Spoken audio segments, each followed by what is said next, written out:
All righty, welcome back from the episode of Two Plane Sports. Today is Thursday, April 27th, a little bit of a Thursday special for us. After we did a live stream Monday night, we decided that we would take a couple days and then release one on the morning of the NFL draft. Doesn't And want to work so, 2 days in a row. That's no, crazy. You need at least one day off in between, episodes. minimum. Minimum one day off in between episodes. This is a lot of work out here. Here at Two Plane Sports, we don't like back-to-back days. We prefer it every other day at the maximum. So anyway, so today's episode is going to be a good one. We're going to be talking one of our favorite people in media. Paul Finebaum had a few thoughts on Oklahoma. We're going to be talking some Sooners going to the NFL draft and where we could see them going. And then we're going to be talking some recruiting. Xavier Robinson's announcing here soon with some crystal balls. Zion Kearney's been getting some crystal balls. Friend of the show, Zion Kearney. Friend of the show. If you're watching our live stream, we do talk with him. David Stone, he took a visit to Oklahoma, and then Oklahoma's also hosting for an official visit in June, and Justin Denson, a safety out of Rhode Island. So that's going to be our show today. So let's jump right into it. So Paul Finebaum said that he talked to a local columnist, and he is not getting, he's not getting a good vibe from that program. I think the quote was deeply concerned about the trajectory of Oklahoma football. Yeah. So here's the quote. I have deep concerns for the trajectory of Oklahoma. I talked to a local columnist and I did not get a good vibe from that program. There just seems to be a concern that in the aftermath of Lincoln Riley, they can put the pieces together quickly, or they can't. I guess that didn't spell it out right. That did tremendous damage. So, I think I'll just open it up, go after it. It's been one season. I think that's the craziest part about all this shit. It has been one season with Brent Venables at the helm. He took a program over. We lost a bunch of key players in the transfer portal. You lost the best player in college football in the transfer portal, and Caleb Williams went to follow Lincoln to USC. They had to overcome a lot for that season. He's had a great recruiting class.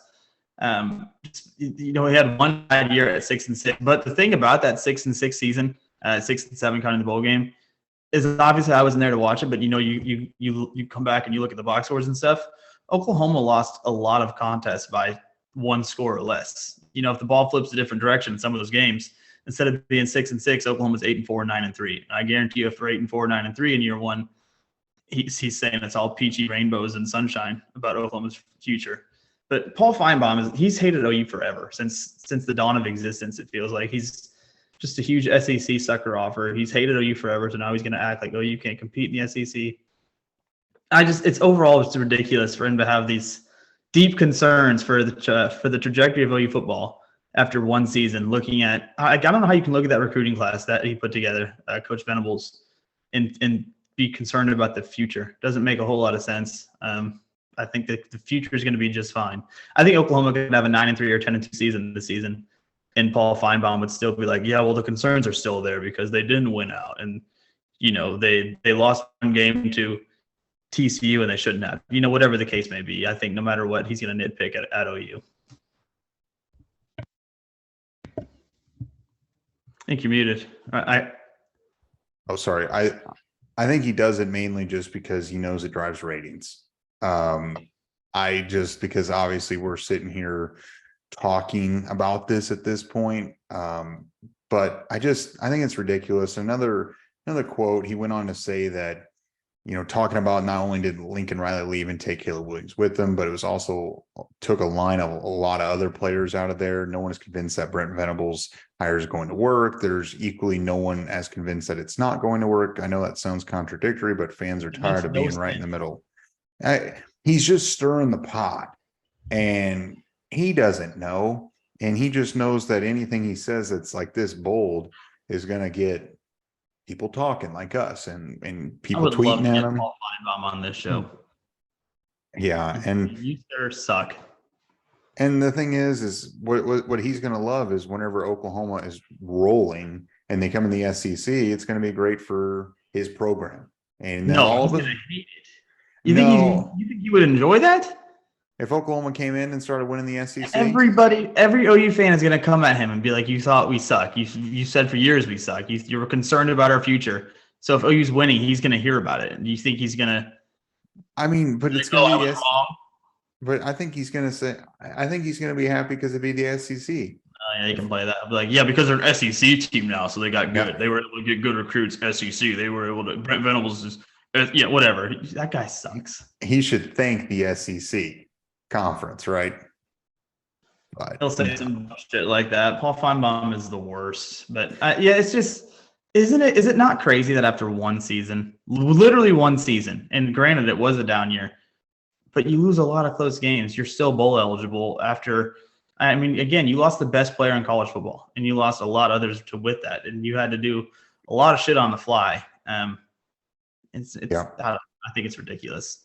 Yeah. But at the end of the day, I don't feel like that's the true pulse of the team. I feel like there's a lot of buy-in with Brent Venables, even more so this year than last year. I feel like people have bought more into the program, especially after the recruiting class he just pulled in. I mean, how can he pull in a top 5 recruiting class and have deep concerns? Yes, makes no sense. You know how many programs would kill for a top 5 class? And it's going to be another top 10 at least class in 2024 with some of these kids that are, it's been a slower start. Granted, yeah, that's fine, but it's going to start rolling, and it's going to be another probably back-to-back top 5, top 7 classes, depending on where we finish this year. And he's concerned about the future. Yeah. Anyway, it's just to stir the pot. I mean, I don't really care for Finebaum, and it's just to get people pissed off basically, and that's what it's done. So it's ridiculous. But let's talk. So tonight, that guy's effed in the head, as Ricky says. Oh, Ricky, the goat from Trailer Park Boys. Is there? Yeah. So Ricky LaFleur. Anyway, so let's start talking about the NFL draft. So later tonight, some Sooners will be up for the NFL draft. Going into it, I am not really necessarily expecting any Sooners to be called in the first round. I thought Anton Harrison might be on the edge, and he very well might still be that guy. But I kind of am thinking that Anton is going to be the highest pick in the second round. What's your thoughts? I mean, there's going to be a handful of players selected, I think. But what's your opinion on where some Sooners go, like a Chris Murray and Anton Harrison, general rounds? Where do you think? No, I agree with you. I think Anton's going to go round 2. I don't think any Sooners get called tonight either. I think it'd be a pleasant surprise if it happens. It'd be awesome if it happens. I just don't see it. Anton Harrison, yeah, I think the second round's fair. I think Marvin Mims somewhere round 3. I think someone's going to get a steal in Jalen Redmond. I think he's going to go 5 or 6. I think he's not getting enough traction as he should. That guy, the problem with Jalen Redmond, I think, has always just been his availability, because when he's on the field, he's a dog. I think someone's going to get a very good late pick in him. Michael Turk, punter, it's tough to see if he gets drafted or not, but I think he's going to get drafted just because he's a game-changing punter. The dude can flip the fields like nobody else in college football did. I think he's going to get picked. There's some guys out there. Chris Murray, I can see going 5 or 6. It's not as top-heavy as we've been used to in recent years. We've been spoiled with guys like CeeDee Lamb, Kenneth Murray, Baker Mayfield, Hollywood Brown, all going round 1. But we're going to have some dudes go. Excited to see where they land. Hopefully they get some good fits. I'd like to see the Fish draft a couple Sooners, or just one. I'd take it. Like a Wanya Morris over there in round 3 for the Dolphins. I think that would be awesome. And, I think the one is Marvin Mims, where I feel like he could go somewhat, like a second round, late second round, and he could fall all the way to the 4th round. I feel like he's a guy that can go either way. It just depends on the way the teams are valuing a player of that sort. I've seen late second round, I've seen 3rd round, I've seen even early 4th. So, at the end of the day, anything I've learned is all these mock drafts and stuff, people don't know, and the NFL teams are going to draft who they're going to draft. But my gut's telling me 3rd or 4th for Marvin Mims, just based on I think he's better than D.D. Westbrook. I think D.D. was a 5th round pick. Hollywood, was Hollywood a second round pick? Hollywood, he was first round. Was he? Oh yeah, he was first. You're right. Him and K1 went first round the same year. You're right. You're right. I'm just trying to think of some sort of other comps other than DD Westbrook, if there's anyone else that's somewhat recent. But anyway, I mean, I kind of think Wanya goes in the third or fourth. I think Chris Murray. What about guys like Eric Gray? That's the biggest problem is being a running back in this current NFL. I think he's an extremely talented guy, but I see him a day 3 guy. He's probably like around the 5th to 7th round pick. It's the position, like you said, running backs are they're not very highly valued in the league. I think because it's the easiest position to replace. I think, there's a lot of very talented running backs in the league. And they don't have super long durability. Yeah. And, someone else is Sterling Shepard. He was a 2nd round pick, late 2nd. So that's kind of where I see the cap for Marvin Mims being a late 2nd, being like the mid 40s at the earliest. It'll be interesting to see. Marvin Mims is going to go to the Bears. I mean, maybe. No, they got what's his nuts from Carolina, DJ Moore. Claypool's garbage. I mean, honestly, who needs receivers? The Patriots do. Go there. You guys ruined Sooners' careers. I mean, you look at the Cowboys. The Cowboys need a receiver. You look at Green Bay. Green Bay needs receivers, and that's kind of in the late 2nd round. I even think maybe someone like Detroit, the Lions. The Lions are in the upswing. Although if Dallas drafted Marvin Mims, as much as I hate the Cowboys, that would be cool. Just to have 2 Sooners running around there in Dallas. I think that'd be fun. Kansas City. Oh, please go to Kansas City. Talk about he's going to flourish. Yeah. You got Mahomes throwing you the ball, and you run a 4.38 like Marvin does. That'd be a lot of fun to watch. Yeah, I mean, I'm not a Chiefs fan, but obviously they're they're the best team in the NFL. He would flourish like crazy, and they need cheap receivers. And they want our guys to be set up in good spots. Yeah, they lost Juju Smith-Schuster. You know who's another player who could go? Who do they have? I know they have I was about to say Vincent Jackson. Godwin and Mike Evans. Yeah. He could use a 3, and he's got some familiarity with Bake. Actually, they never played together, did they? No, they did not. But I mean, also if someone fell, if Anton Harrison somehow lasted towards the end of the draft, I could see him being picked up by the Eagles or the Chiefs. You mean the end of the draft? No, into the 2nd round. Sorry, excuse me. Okay, into the 2nd round. I could see the Eagles or Chiefs taking Anton, or if Anton's already gone, could be Wanya Morris. The Chiefs taking him would be cool because they've got Creed already, and they lost Orlando Brown to Cincinnati, so then they can go back to having 2 Sooners up front. Yeah, or maybe they're able to get Wanya in the 3rd. I'm not 100% sure, but some players are going to go in some good spots. I think Eric Gray is probably like around anywhere from 5 to 7. Unfortunately, I mean, he might be a victim like Kennedy Brooks, where Kennedy Brooks wasn't even taken.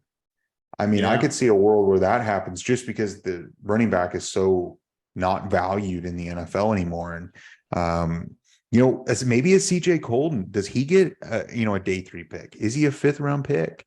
His draft stock's been kind of coming up. The year last year. Yeah, I think he could be taken. On the field. Yeah. So I don't know. I hope so. I hope they all will see. Yeah, I do too. And at the end of the day, I feel like all these mock drafts, I mean, outside of about the top 10 picks, generally after that, it's just a pure guess anymore. So it'll be fun to watch. So hopefully some Sooners, hopefully Anton sneaks in late in the 1st round, but I'm not holding my breath on that. And we'll have to see. And if he's in the mid second round, the patty melts, the Patriots might need an offensive tackle. I would not be upset with Anton. Any more Sooners. You ruin all of them except for Ramondre. You didn't ruin Ramondre. He's so good. You ruined Ronnie Perkins. Yeah, I don't know. Maybe pick 46 is where Anton goes. So Anyway, let's move on. So, but before we do, be sure to like the video, subscribe to the channel, turn the notification bell on, follow us on Twitter, Instagram, Facebook, Apple, Spotify, and TikTok. Everything's linked in the description below. And if you're listening to us on Apple or Spotify, be sure to leave us a review on there. It helps us out a lot. So, moving on, Oklahoma is getting some crystal balls in favor of them for a few players. And one of them is the in-state player, Xavier Robinson. He's an unranked running back out of Oklahoma City. 6'2", 220 pounds. He is scheduled to announce on May 10th.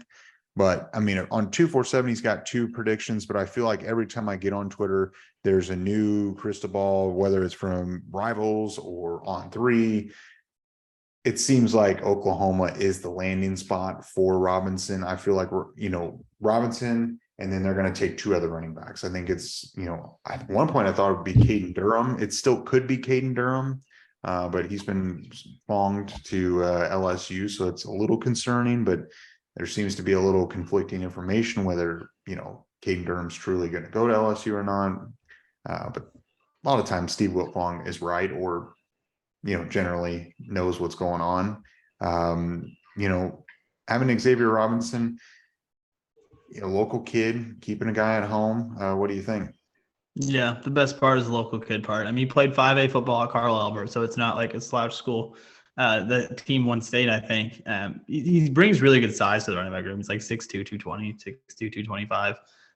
The stats jump off the page. I'm looking at him right now. 25, 94, 39, 25, 94 yards rushing, 39 touchdowns, 9.4 a carry. We all know that's my favorite stat. So to have 2,500 yards, almost 2,600 yards, and still average 10 yards a carry about – you give the guy the ball in high school, he's going for a first down pretty much. Like that's really, really good. Very athletic kid, runs track too. So yeah, the stats are good. The size is good. The speed is good. He's very obviously athletic, running track as well. The home state product would be awesome. I think Oklahoma does land him. I don't know if he's a guy that immediately contributes. That running back room was pretty loaded with what we were able to bring in 23 and 22. And it's a luxury as far as the depth that Oklahoma does have.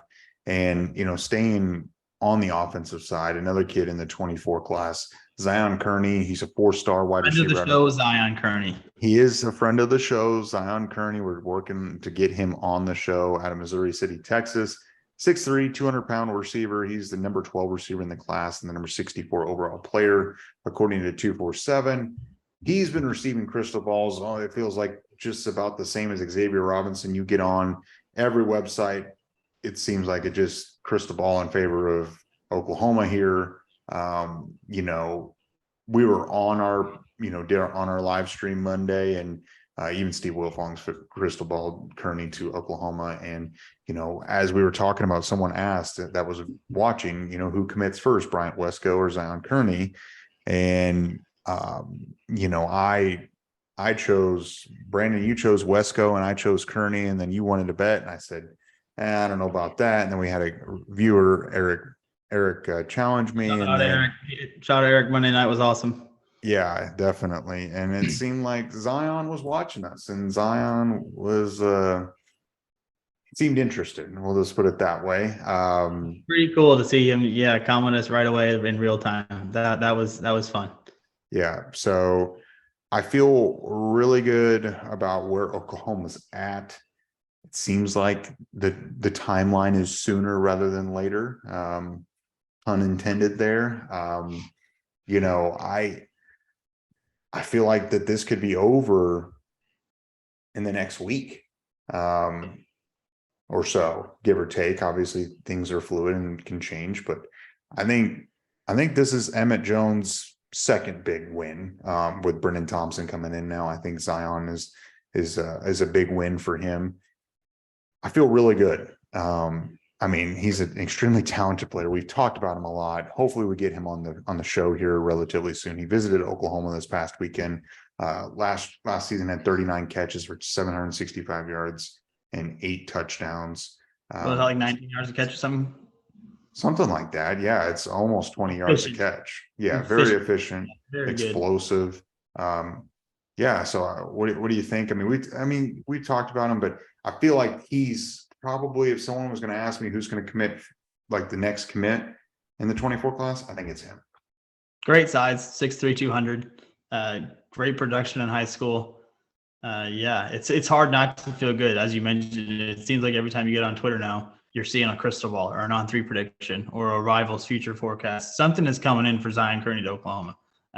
When something's hitting that hard, there's good reason for it. These guys know something. And I don't know if we're allowed to say, are we allowed to say we have inside information based off what he what he messaged us? He messaged us himself saying, quote, take the bet, which, you feel pretty good about that too.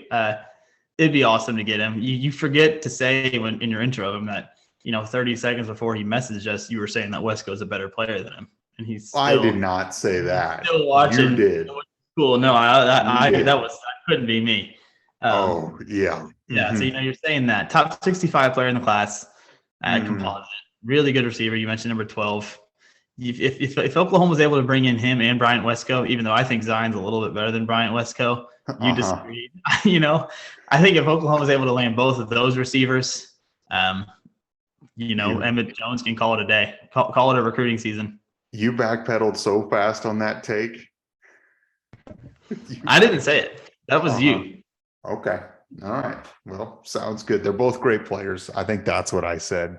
I did say the same thing. I said they're both great players. I really did. That's on tape. Yeah, but we have to go back and watch the tape about what you might have alluded to. But anyway, so I think Kearney's recruitment's about done here. We're on commitment watch, hopefully, maybe in the next week or so. I don't know, give or take. So another player that they had on campus this past weekend is a frequent reoccurring guest, local. Well, at one point was a local kid, David Stone. And David Stone gave a quote to Hayes Fawcett, and I'm pulling it up right now. Basically, I love being back home. The atmosphere was amazing for a spring game. I think this trip back was something truly special. Well, did you see what we had? A viewer message us on Twitter. Twitter DM'd us a segment from the Under the Visor podcast with Drum and Parker. They talked about it for like 5 minutes between Jonah Janye, Nigel Smith, and David Stone. They were all in, they were obviously all at the game together, all hanging out. But apparently they hung out till like 1 a.m. and beyond, talking about how cool it'd be to be teammates. And if they did it at Oklahoma, how Coach Bates is going to make them better, da-da-da-da-da. Eventually Smith and Ajanye left, but Stone stayed on campus. Like, I don't know. I think it's a really good time to be in the OU defensive line recruiting room. They're going to hit big. Yeah. Cycle. And those three guys, and we're not even talking about an Xavier Sims or a Williams Nweri. I'm saying that wrong. Someone commented on it. How do you guys? They do. I always said Nweri too, but apparently we're wrong. Maybe it's one area. I don't know. We should get to the bottom of that. Yeah, Williams Nweri. Yeah, we probably should, definitely. So we apologize when we need to figure that out. But anyway, I mean, this defensive line class is going to be great. David Stone, I feel like he will be a commitment in July. I think he'll take his officials. He'll do the big Champ U barbecue. He'll make a couple between now and then, and maybe probably take an official to Michigan State, I'm guessing, maybe an LSU, maybe a Miami, an Oklahoma, maybe A&M too. Take all 5, lock it down. I bet he commits around 4th of July is my guess. And I think he'll be a part of this class. And I think he's going to move the needle on this recruiting, have a cornerstone piece in this defensive line room. I agree. We're obviously biased on this show. We say, as if you watched our 2024 class projection, like you said on the live show, you picked like 17 5-stars to go to OU. Obviously, that's not going to happen, but like you legitimately feel really, really, really good about almost every defensive lineman that we talk about. Like there's like legitimate opportunity to land all of these kids. I think Nigel Smith is the one that you feel maybe the least confident in, but even with that least confident in Nigel Smith, you still know there's a pretty decent chance at Nigel Smith. It's like I said, it's a good time in the OUD line recruiting world. It's the most fun to watch this cycle. It is. So moving into our last topic, a 2024 safety. He's not ranked. He's 6'1" out of Providence, Rhode Island. So going to the Northeast. Justin Denson, Oklahoma has he's announced that he's taking an official to Oklahoma June 16th through the 18th.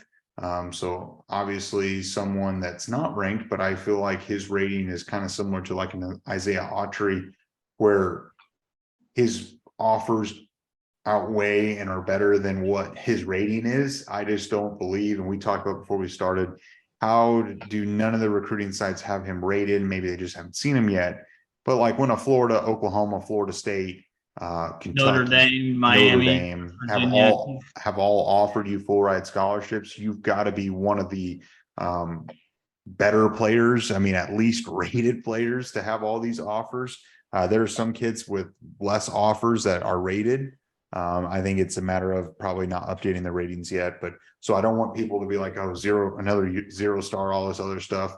KJ Daniels, speaking of that, actually just picked up his 4-star from ESPN. So Yep. he's coming up too. So I don't think people should freak out, but it seems like Denson's been picking up some recent offers. I mean, he just got a Colorado, South Carolina, Florida offer.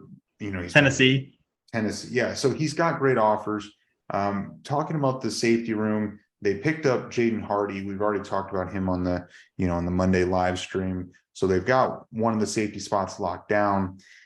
I kind of feel like there's only one other safety spot open at this point. Hardy locked himself down, but who's that second safety? Is it Denson? Maybe. I'm not sure. What do you think? I don't know. I mean, I like Justin Denson. I don't. He's got good size, and then the rankings again, they're off because if you're getting that many offers from good programs, you can clearly play. I'm going to trust Villi and Hall in this process. They've identified him, target him, got an OV in June. Hopefully, Oklahoma's able to seal the deal. He brings great size, great length to a very, very loaded safety room, and if he's going to have good coaching, he'll have every opportunity to compete. Hopefully, it happens.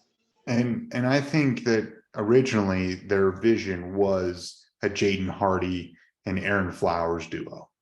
I think that's what they were originally targeting.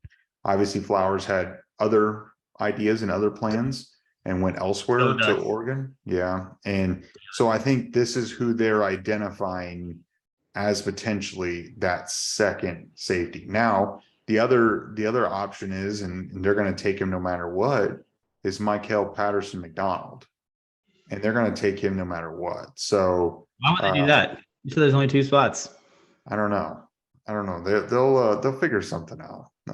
I think he's out for what? Yeah, they're going to have to figure that one out. Yeah. So anyway, so between Michael Patterson McDonald, Justin Denson, and at the end of the day, it might just be Michael Patterson McDonald. I mean, Denson's got opportunities to go elsewhere.